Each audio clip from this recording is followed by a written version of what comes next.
there is a way. Now again, if we look at this, it's a pretty little thing. This is again putting the flows back where we just had the lines showing there, the lines with their atomic numbers on them, right? This actually is there's 4 layers to this, which corresponds to the 4 sets there, and it has its 12 flows. Each of these has certain sets of colors that not only go with what comes up the center line, but if you'll notice on this one, and I have it upside down, if you notice on this one, it has to do with the circulation where energy comes up one of these and then flows down these. It actually comes up through, I believe it goes out. Which ones are axiotonal? This is the interface between the 12 lines that are of the spirit body and the 12 lines that are of the light body. And there's an interaction between them, and it's through that. You also have the Rasha body in there. There's 3 different currents running that actually form the elements that are the atomic elements. And these flows that actually come up here, and I just have them going over here and then come back down here. So there's this interaction where these base elements here will come up and they manufacture other ones as they interact with the currents that are coming up here, and these currents split and come down here, and that's going on all the way around, right? So there's this whole set of mathematical interactions that take place in the structures that unite the Rasha dark matter body, the spirit body, and the light body, through which the atomic body is formed. And these numbers correspond to the colors that correspond to the frequency bands of each of these. There would be a color. There's a color spectrum that goes, say, 1 through 12. 1 is red, D1 is red, D2 is orange, D3 is yellow, all the way out to D12, which is that white, the liquid light white color. So the colors correspond to the frequencies, and the frequencies, the colors correspond to, these colors would change on each line because the numbers change. It's called the mix master, and this has to do with quite a complicated process of what angles, which dimensional level is at. So they're not all on the same. You might have axiotonal line 1, say, here, and then it becomes line 4 on this level, and then it might be line 6 on this level, because of the shifts in these spheres, where they're not all with their 12s pointed up, in other words. So it is literally the atomic creation factory that our bodies are supposed to be, that a planet body is supposed to be, a star body is supposed to be, to begin triggering the activation of those 144 presently dormant, most of them, elements in the body. This code can be used through optical pineal induction. Now, it works a bit in its black and white form, where it shows its number correspondences. And the number correspondences correspond to colors and to the information that is actually on this chart, right? The technical mathematical information. But it is most powerful when it's in color, where its colors radiate. And we've been very, very fortunate. There's a lovely lady named Sue from England that does all our code work, and she does an amazing job with taking the codes. And it's this code. It's called the Alaria Rashatan. And this is the linking code into what is called, something that's actually activating this weekend, that is called they call it the Orb Reservoir, but it's actually the Aurora Reservoir. It is in the core of the planet, there's going to be a reservoir of energy coming in now from the Aurora continuum and carrying the Christic spiral frequencies. And that, just using this code, which actually contains the whole imprint, the whole template, for the 144 different elements, and simply you can just put out the intention, go down to Earth core, holding an image of it in your mind, just kind of like even inhale it once and go, just send down to Earth core with the intention that I want to ride the crystal spiral, right? And that is a start. That will link. It's that simple to link. Now, once you link, then there's the light body and the various pieces of yourself you might want to put back together if you want your fields to be strong enough to handle that the periods that are going to come up in between now and 2012.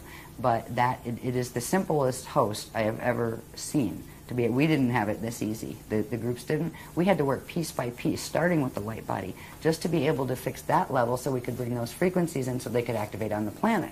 Right? So we did a lot of hard work to get it to the point where this reservoir could be created that is available to anybody who chooses to choose to go on the Christ host. So that is the first step. There's other stuff you can do, and there's we already have tons of techniques to begin the other parts for people who want it. If you don't want it, that's fine. But that is a linking code, and it's directly keyed. It's not just a pretty little picture. It is directly keyed to the atomic chart, the Alaria chambers, the Alarian chambers chart.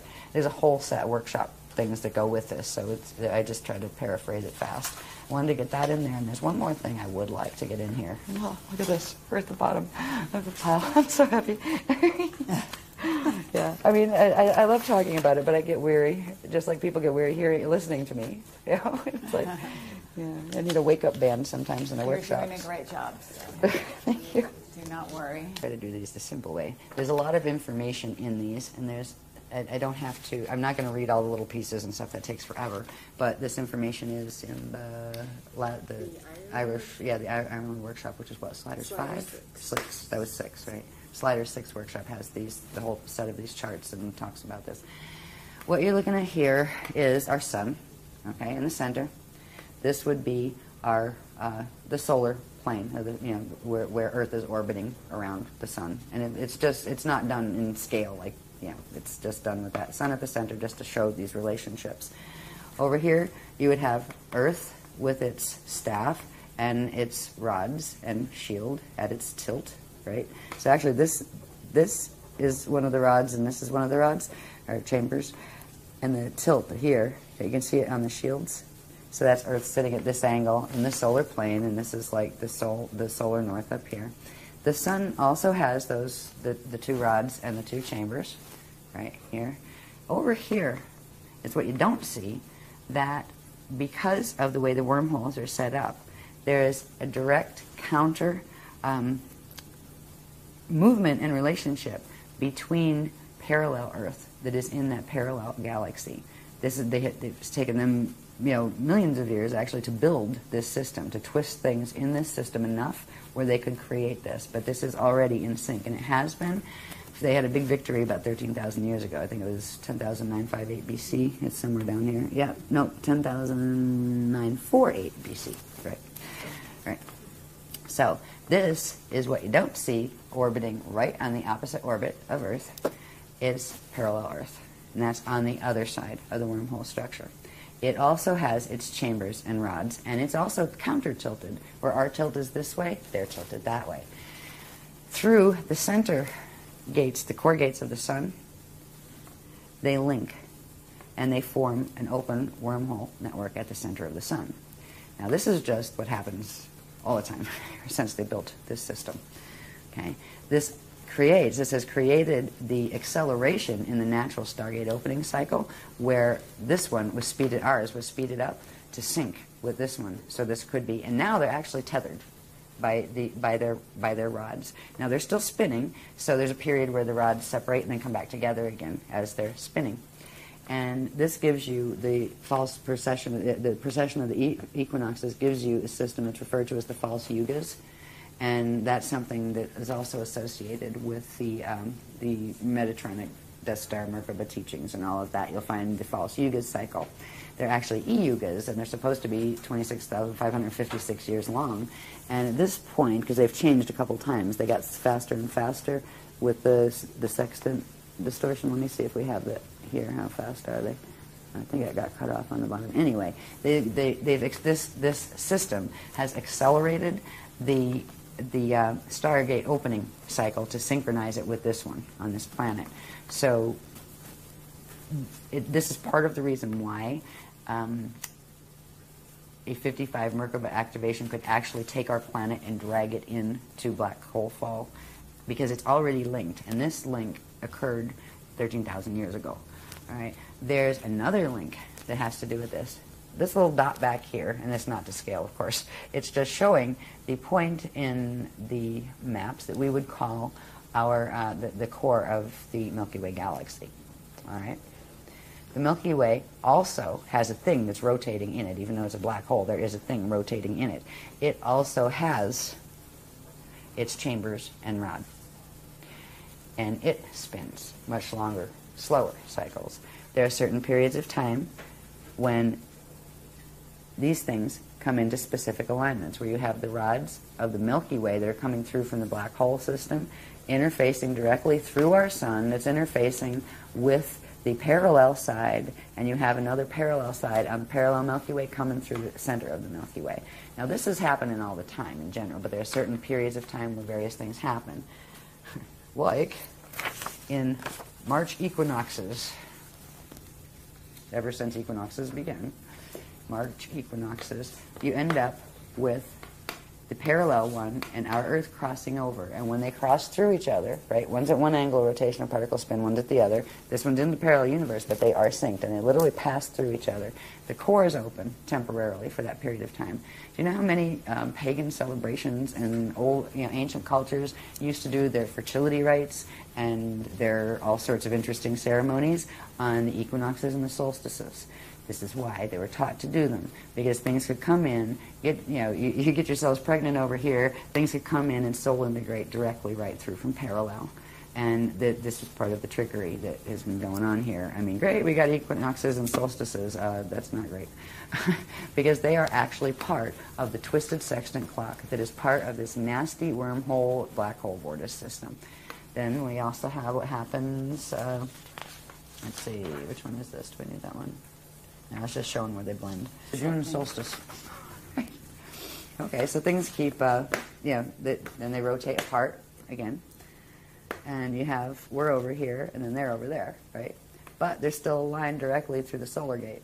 So there's another gate opening there. The most powerful one is actually when they totally overlap with each other for that period, and that is in the equinox periods, right? So again, we're going this way, and they're coming this way. We overlap again on the September equinox.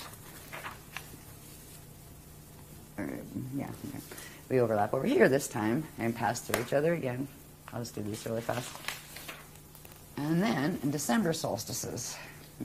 Okay, are you familiar with the Alice Bailey material? I've heard of Bailey, but I've not read it. Okay, and well, they talk about it a lot about like the Buddha festival and various festivals that go on various times of the year, and full moons mainly. Moons, yeah. We haven't even touched on the moon stuff yet. Right. Yeah. But there has to be, I think, some kind of link up here. Yeah. I'm sure and there is. It might be great to. Yeah, I'm sure there's an extension that. of these diagrams that actually show what the moon is doing during all of this, because it's very much tied to. Yeah, because the full moons are tied to the equinoxes and.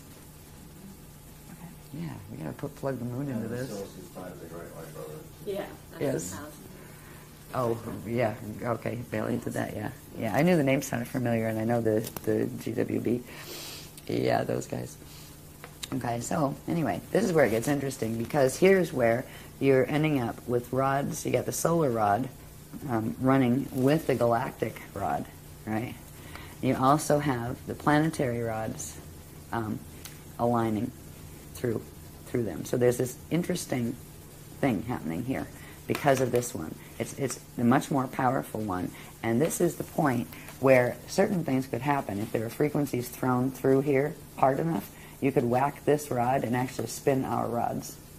And okay, and what shift. What time of year is this? This is coming into December, right here. It starts actually around November 21st here, and then the rotation continues, and the alignment is actually this right here. While we're here, and this is our December 21st position, our rod links in here at this angle, which crosses through the solar rod and this one, and that is what allows this, and this to grab that and drag it.